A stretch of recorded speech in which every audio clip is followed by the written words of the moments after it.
নমস্কাৰ ছাৰ বাইদেউসকল আপোনালোকক ইনফোলাইভ 23 লৈ স্বাগতম জনাইছো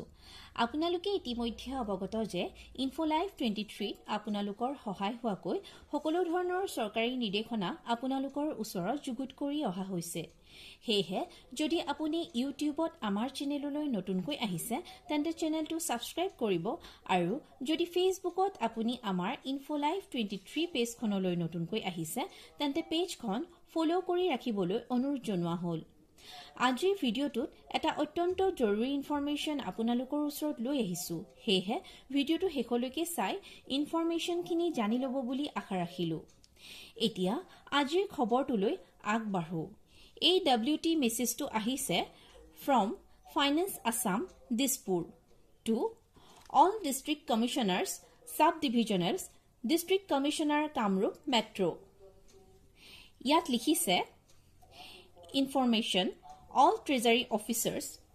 officer Dispur Kamrup Metro New Guwahati by hand number ECF BB 14814/847 dated Dispur the 2nd April 2024 in pursuance of budget communications for 2024-25 all DDOs may prepare salary, wages and pension bills for the month of March 2024 from 2nd April 2024 onwards after getting necessary budget allotment from concerned budget controlling officers and submit the same in treasuries from 5th April 2024 onwards.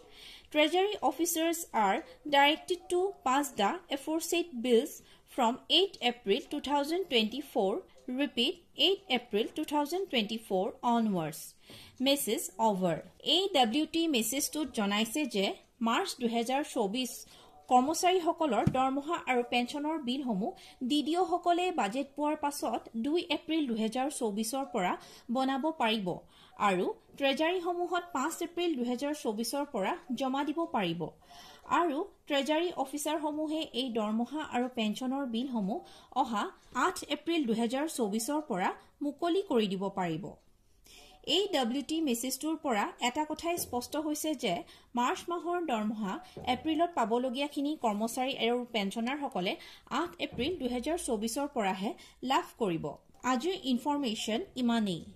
যদি এই ইনফৰমেশনখিনি আপোনালোকৰ বাবে লাভদায়ক হোৱা বুলি ভাবিছে তেন্তে ভিডিঅ'টো লাইক কৰি আপোনাৰ বন্ধু-বান্ধৱীসকলৰ লগত শ্বেয়াৰ কৰি দিব চাই থাকিব ইউটিউব আৰু ফেসবুকত ইনফোলাইভ 23 ধন্যবাদ